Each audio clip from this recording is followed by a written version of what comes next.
Welcome everybody back to hear our voices. Today we have a special guest. Her name is Jennifer. We're going to be talking about education, COVID, and the shelter system. So Miss Jennifer, can you please introduce yourself? Well, thank you very much for having me. My name is Jennifer Pringle, and I work at Advocates for Children of New York. And I am a lawyer by training, and I work with families and shelter providers throughout New York State on homeless education issues, trying to help support families, make sure that they get connected with school and the supports that they need in school to be successful. That's good. One topic I wanted to talk about, is kind of new to me. I listened a little bit about it, was the McKinney-Vento information online. Can you please explain that more to the people? Sure thing. So the McKinney-Vento Act is a federal law that first was passed back in the late 80s. And it was the first law of its kind to recognize that students experiencing homelessness need additional supports if they're going to be successful in school. It has been amended a few more times since then, and the law now is much broader and has more protections. And what it says is that every single school district across the entire country has to appoint what's called a McKinney-Vento liaison. And the liaison is responsible for identifying students experiencing homelessness, making sure that they're enrolled in school, and connecting them with services. And the law actually goes through and it lists 13 different responsibilities that they have. The law also requires school districts to provide transportation to students experiencing homelessness so that they can stay in their same school. You know, when you lose your home, it can be extraordinarily disruptive and destabilizing. And so what the law recognizes is that school for many students can provide a place of stability. So, but oftentimes families don't have a way of getting their kids to school. So what it says is actually it's the school district's responsibility to set up that transportation for families so they can stay in their same schools. There's also some funding in the law that goes to states, and then states then give it to school districts so that school districts can provide extra supports for students experiencing homelessness. Here in New York City, there is a students in temporary housing program, and there are students in temporary housing regional managers. That's what they call the liaison role here. And those regional managers are responsible for working with schools and shelter providers and families and students to make sure that that they're enrolled in school, they have the supports that they need to be successful. Also, another thing I forgot to mention is this law applies to school districts, as I mentioned, but it also applies to charter schools. We have a ton of charter schools here in New York, and every charter school also has to have a McKinney-Vento liaison. But just to be super clear about this, a lot of times people think, oh, great, there's this dedicated person in my charter school or in my school district who is just there to help out with students in temporary housing. And actually that's not usually the case. The McKinney-Vento liaison in most charter schools is not a full-time dedicated position. It's oftentimes someone who has a full-time other job, like the director of operations or a guidance counselor. And the McKinney-Vento liaison role is just another hat that they wear. The students in temporary housing regional managers at the Department of Ed, those are full-time positions, and they are there to work with all students in temporary housing. But right now there are 12 regional managers, and the last year that we have data for students in temporary housing, so that would have been the 2019-20 school year, there were over 111 1,000 students identified as homeless. And there are these 12 regional managers there to help them. So as you can imagine, the regional managers are stretched pretty thin in terms of how much they can do for those individual students. So that's McKinney-Vento in a nutshell. It sounds like that position, you need a lot more people than just 12 regional people, to be honest. That's a lot of families, that's a lot of students, that's a lot of problems, that's a lot of misunderstanding happening because it seemed like they're understaffed. I thought you were gonna say like 12 people, probably for like maybe Brooklyn. Probably like 4 boroughs. Well, yeah, with I mean, Staten Island. that is something that we've been advocating for, is that they increase that number, because there's just, as you said, there's just no way that someone can effectively support that many students experiencing homelessness. What happens is, okay, let me back up a second about what we're talking about when we say students experiencing homelessness, because I think there's a lot of misunderstandings out there. So the federal definition under this law, the McKinney-Vento Act, says that it protects students who lack a fixed, regular, and adequate nighttime residence, which includes those students living in shelters, as well as those students sharing the housing of others due to loss of housing, economic hardship, or other similar reason. The law also covers students who are living on the street or in abandoned buildings, or other places not designed for human habitation. So parks and stuff like that. So what this law covers is students in shelter, students who are homeless, who are living on the street, and it also covers those students in what's sometimes called doubled up situations. So for example, I lose my housing and I'm temporarily staying with my mom until I can get back on my feet. So in New York City, about 1/3 of the students identified as homeless are identified as living in shelter, and about 2/3 are identified in these temporary doubled up situations. The students in temporary housing regional managers at the Department of Ed, they're primarily focused on working with families in shelters. So that 1/3 of students, because like I mentioned before, there's only 12 of them. So they're much more focused on working with families in shelter. In New York City, we have around 110, 115 what are called students in temporary housing family assistants, who are based in some, but not all, family shelters. And the family assistants work with the regional managers to try to support families to make sure that they are, like I mentioned before, connected with school. So the family assistants and the regional managers work together to support students in shelter.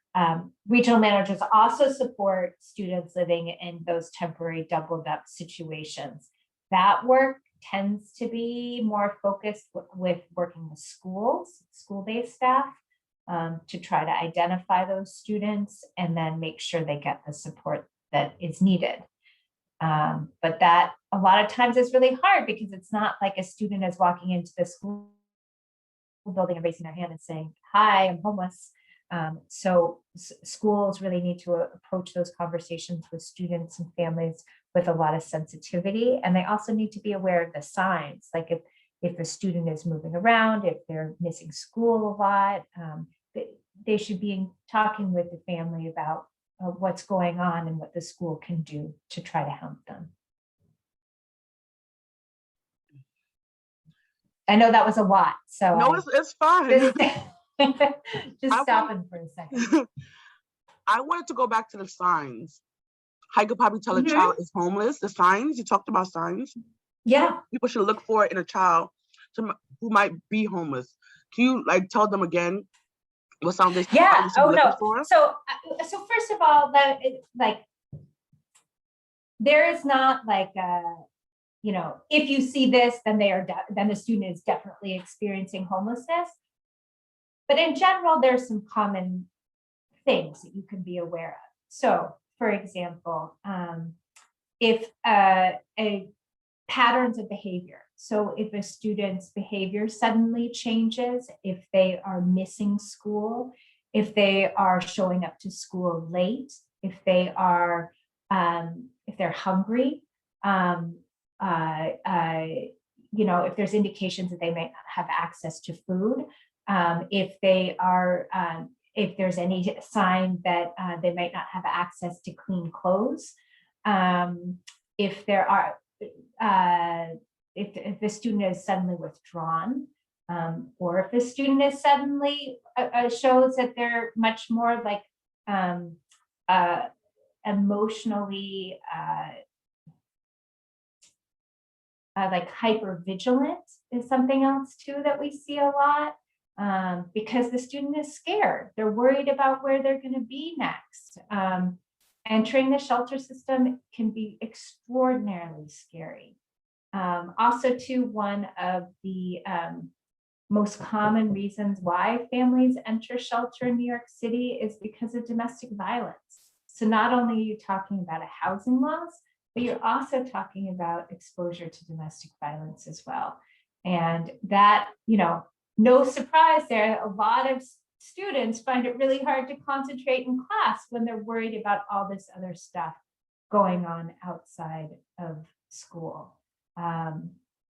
So if teachers are seeing any of that, we definitely recommend that they talk with parents, not say like, are you homeless, but talk to them and say, I noticed this I noticed this going on with Jennifer. Is there something I can do to help? Do you want to talk about what's going on? Not force them to have a conversation, but let them know that you're available to listen and to support them. The shelter system is, first of all, there's several different shelter systems in the city. There's one operated by the largest one is operated by the Department of Homeless Services. That's the largest family shelter system. Then you also have the domestic violence, the DV shelter system operated by the Human Resource Administration. And then you have the runaway and homeless youth shelter system operated by DY's Department of Youth and Community Development. There's also two other smaller shelter systems, one operated by Housing Preservation and Development, HPD, and another one operated by HASA. So it's confusing, several different shelter systems in the city. It's hard for families to navigate oftentimes for the largest one, from the Department of Homeless Services. Most families have to reapply multiple times for shelter before they're found eligible, which can be super stressful for a family. A family has to show that they don't have any housing resources, and they have to share information about where they've lived over the past 2 years. And they have to give documentation about why they can't go back to any of the places that they've lived in 2 years. And if they can't provide that documentation in time, then they're found ineligible and they have to reapply.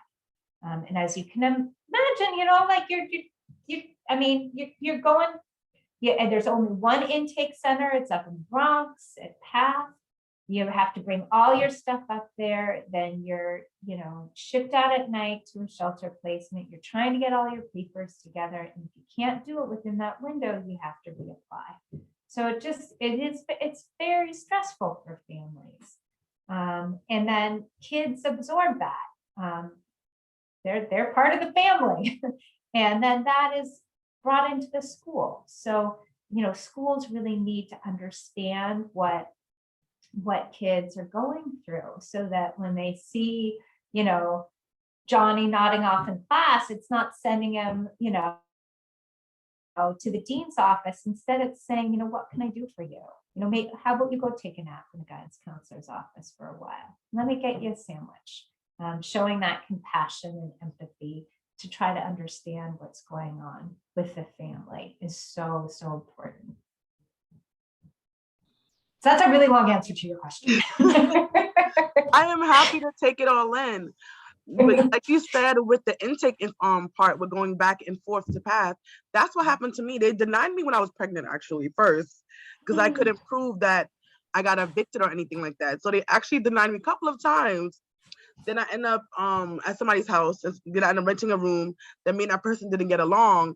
And then I had to, when a lady in meeting get along, I said, before I go to path again, I need an eviction letter. Like, I need to go there and to say, hey, I need help. Because they're not going to take me in at the time, my baby was like, probably like around 4 or 5 months. I'm like, no, this is not going to work. I need an eviction letter. I had to force her to do one because that's the only way I know I was going to get help. I couldn't get help any other way. And she finally brought me to court, which is crazy because it stays on your credit score for up to 7 years. Your credit score. I'm stuck with it for 7 years because I just wanted some help. Like, it's ridiculous. It's ridiculous. I know. It is so crazy. It is so crazy. And, you know, that was something that was a big issue before with, you know, there's a rental subsidy called FAPS. And before, you couldn't get the rental subsidy unless you had an eviction order, which was crazy. Like, why get that on a family's credit? Why get that on a parent's credit history? You know, why not? So there's just these, you know, ridiculous policies that make it so much harder for parents to get back on their feet again. Like you said, that stays on your record, on your credit history for how many years? It's very frustrating. Yeah, and the other thing was with that, because I didn't owe her any rent, I didn't qualify for that program either. So I didn't know that part. They didn't tell me that when I was doing it. They said, oh, you'll get FAPS, city FAPS, whatever. I mean, you'll get help when you get here. When I got there, I didn't get any help with that kind of voucher because I didn't owe my landlord any money. And I'm like, I did all of that and I'm still not getting help. I'm still stuck here with you guys and not getting the help I need. It's ridiculous. Yeah, it very much. That's extraordinarily frustrating. So, and also another thing too about the housing subsidies is typically you can't apply for them until you've been in shelter for 90 days. So, you know, you can't even start looking for housing, you know, until you've been there for 3 months, which is just crazy. And that's why we have the average length of stay in shelter in New York City is 16 and a half months for families with children, which is, that's 2 school years for a child. It definitely is. So I want to get back to your job, right? You had it before COVID happened, right? Yes. Can you tell me a little bit how it was going before COVID and then a little bit like during COVID and then like around right now, how it has been going for your job? So it has been a very challenging year. So we provide a lot of trainings for school staff and school districts on supporting students experiencing homelessness. And before, and we do that by, we used to do, you know, in-person trainings. We also operate an info line where folks can call with questions, and then we would try to answer those questions ourselves or connect them with people who could answer those questions. So for example, you know, a family could call saying that they had, they wanted to get a school transfer and were having difficulty getting the school transfer, or they needed busing and they were just told that they could get a Metro card. So we would, you know, reach out to the Office of Pupil Transportation to help with busing, or they wanted a shelter transfer to be closer to the child's school. Because most families are actually placed in a different borough from where their kids go to school, and that can be really long commutes. So we would, you know, reach out to Department of Homeless Services and request a shelter transfer because families can be transferred to shelters closer to their child's school. You don't need a medical exception or safety reason. You can get it just based on school. When the pandemic hit, all of a sudden we were getting tons of calls and emails about remote learning. How are we going to do this? Shelters at that point did not have Wi-Fi. The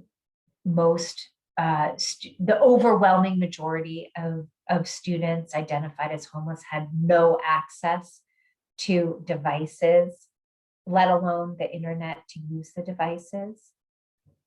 So you're talking about,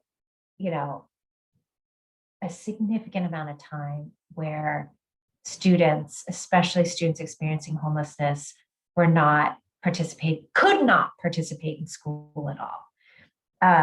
They had data from the end of last school year, and students in shelter had the lowest engagement in school out of any other group of students in the Department of Education.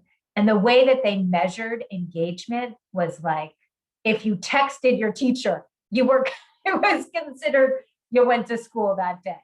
There was like such a minimal amount of contact, and yet still there were so many students in shelter who had no contact with school in the spring.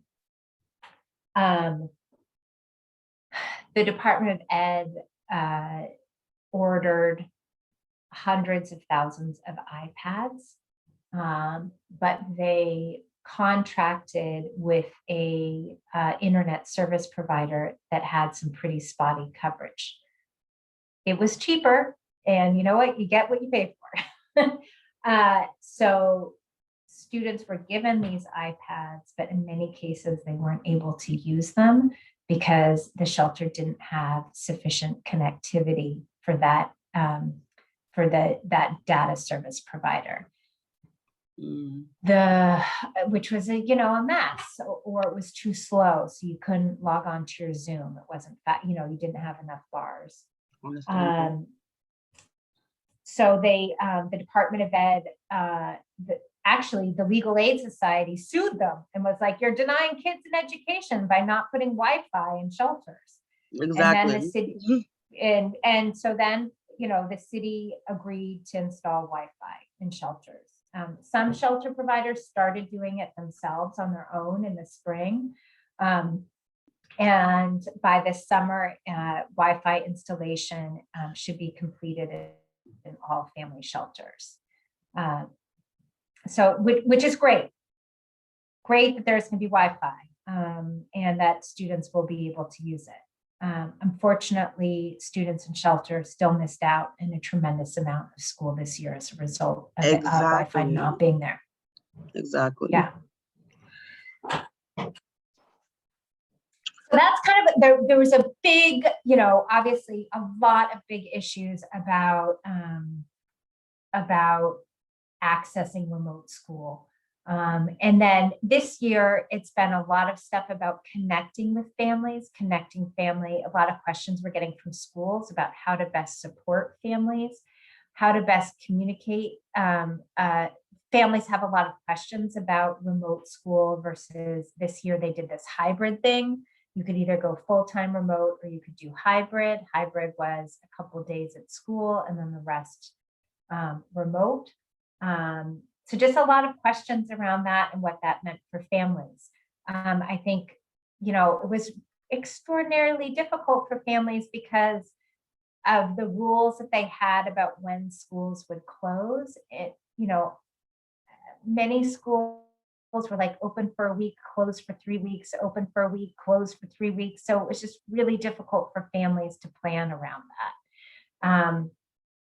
They created something called Learning Bridges this school year that allowed students in temporary housing to go to sites on the days when they were not in school, so that they could access Wi-Fi and have some like after school fun. and meals. The problem that is that initially it was only available to students doing hybrid, and so many students in shelter were on fully remote.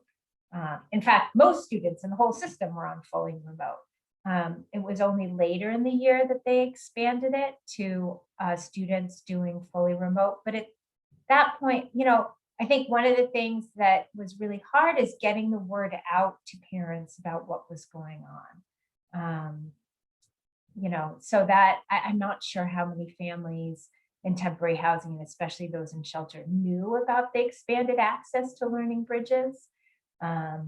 So that was another issue. And we're actually seeing this coming up this summer with, they have a summer program called Summer Rising, which will be summer program for students. And it's a combination of both academic activities as well as fun stuff, enrichment activities, recreational stuff.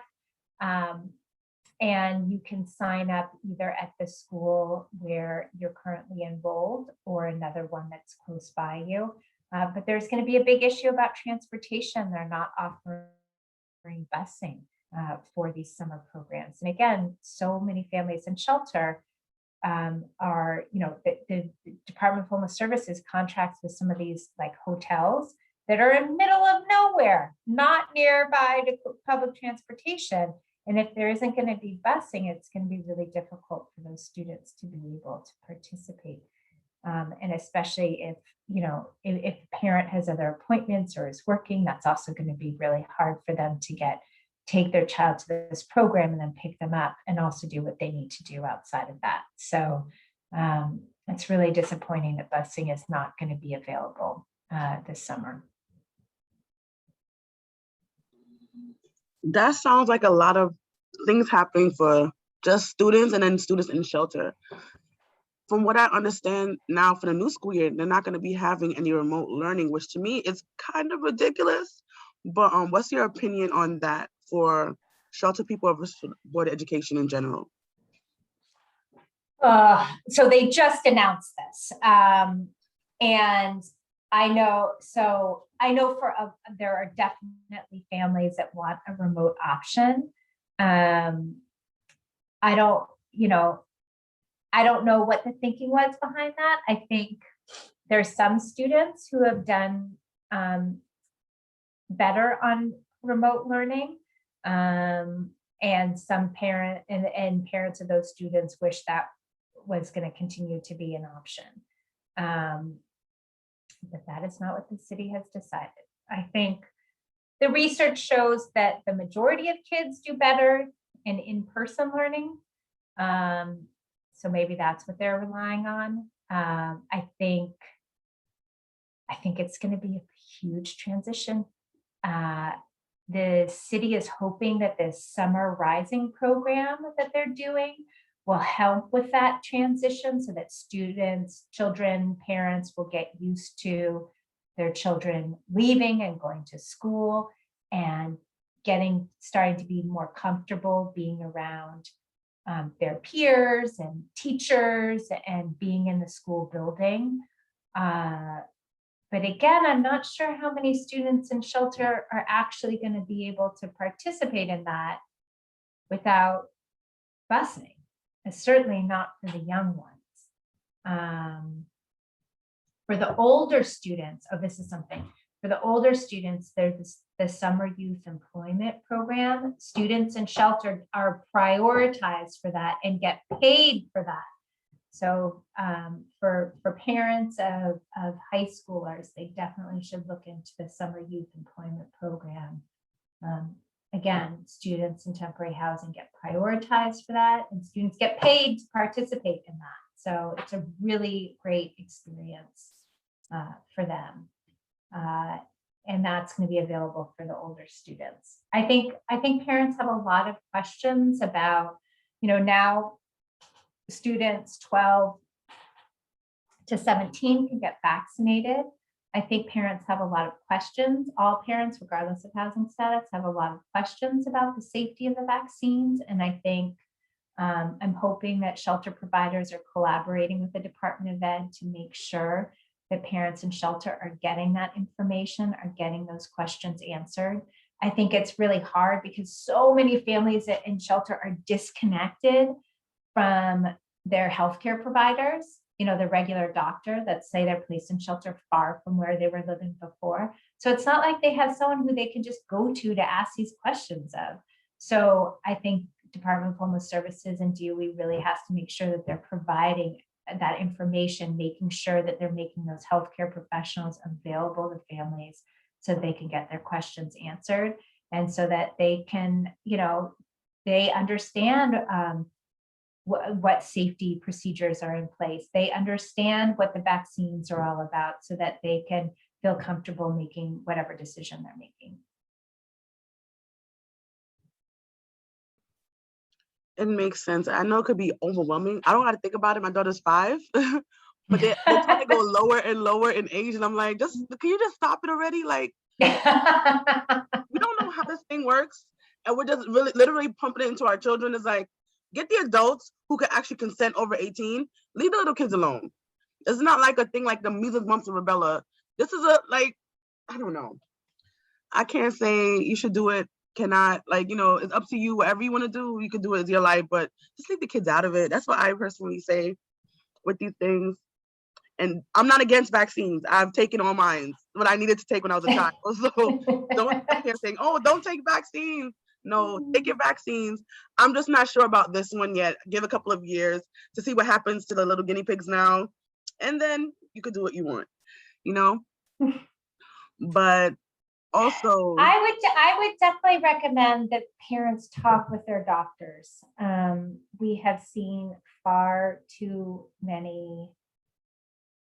If you have concerns, talk to your doctors, please. I mean, listen, I'm not a healthcare person, so I'm not going to say,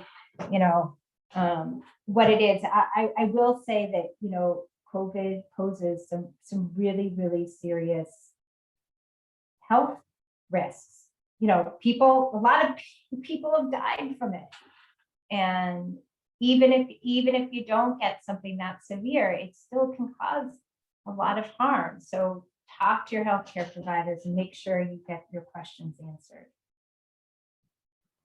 Definitely. And there's some great videos out there from healthcare providers about the vaccine and what it does. So check them out. Yes, definitely. If you need healthcare, if you're under income, you could definitely go through HRA and get healthcare, or just go regular Medicaid and get the services that you need. There's no reason you should not be going to the doctor. If you are undocumented, that's going to be a little bit of struggle with. If kids are born here, just make sure, even if you don't take care of yourself, which you should be doing, make sure your kids are checked out, because you'd be surprised the stuff that happens to them as a child can affect them as an adult. And you don't want to say, I could have prevented that as a child, and they're 20, 30 years old and they have a problem that you could have deal with years ago. So that's just my recommendation with that, Absolutely. And also they are providing the vaccine and information about the vaccine to people regardless of immigration status. So folks who are undocumented can get the vaccine for free. And you can go to any of the city's free vaccine sites. If you have questions, they can answer your questions about it. So definitely check that out. And compared to other states, New York City loved the immigrants and all the people who come here are even undocumented. So don't be scared that you feel like somebody's going to get you, when you're at these places. Just go there freely and get what you need to get to keep you and your family safe. Okay? Also, do you have any last words for the podcast? I just want to say thank you. Thank you so much for having me here today. And, if folks have any questions coming out of it, reach out to us at Advocates for Children. My name again is Jennifer Pringle, and, welcome questions and comments folks have about education issues, because this is such a crazy time that we're living in right now. And also another thing, oh my goodness, I can't believe I didn't mention this. The city is about to get the city is about to get $7 billion with a B, in federal education stimulus funding. That's the city is amazing. about to get a ton of money for students. And part of this money is going to be specifically for students experiencing homelessness. So if you have questions, like if you think that there are services out there that would benefit your child, or if you have concerns about your child's learning, please, please, please, please, please, please, please talk to your school. Talk to folks at school to see what kind of services are available, because this, starting this summer, there's going to be a lot more services available than there have been in the past. And also the other thing is all schools have to set aside a pot of money specifically for students experiencing homelessness. And that money can pay for tutoring, counseling, school clothes, school supplies, emergency food, a whole bunch of other stuff. So if you are in temporary housing, and there are things that you think that your child would benefit from in school, talk to your school about the Title I homeless set aside and how it can help your child. Don't feel embarrassed. And at the end of the day, it's not really about you anymore. It's about to make sure your child has a better future. Because wherever the foundation is set for them right now, they're going to grow up with. And if the foundation is shaky, they're going to grow up kind of shaky. If their foundation is nice, rich, hard, and firm, they're going to be even more successful than you can ever imagine. So please take what you're saying to heart. Use the resources was given to you by the city, by the state, because why not? Why should your child be not get the money when other richer areas are getting the money? Take what you can get and make this only just be a bump in your road in your life. 5-6 years from now, you might be having a better life. You never know. Have a little mini mansion somewhere. You just never know. Just do the best for your child. Words to live by. Yes, definitely. So guys, thank you for watching. Hear our voices. If you want to email us, you could definitely email everything's in the description. So you can look there. I think it's NYC, hear our voices at gmail.com. It's in the description. I already wrote it for you guys. So anything that you need, definitely just, come to me and ask me. If I don't know the answer, I'll definitely go to somebody else who does know the answer. I don't know everything. I'm not encyclopedia. I'm not Google. But I'll get the answers for you. I'll email you, and I'll also probably do a podcast about the situation if it's a big enough thing to do a podcast about. So hope to see you next time. When I hear you next time, and definitely share out the information to other people who might want to get this information out to themselves. Okay, guys? Thank you so much, and see you in the next one.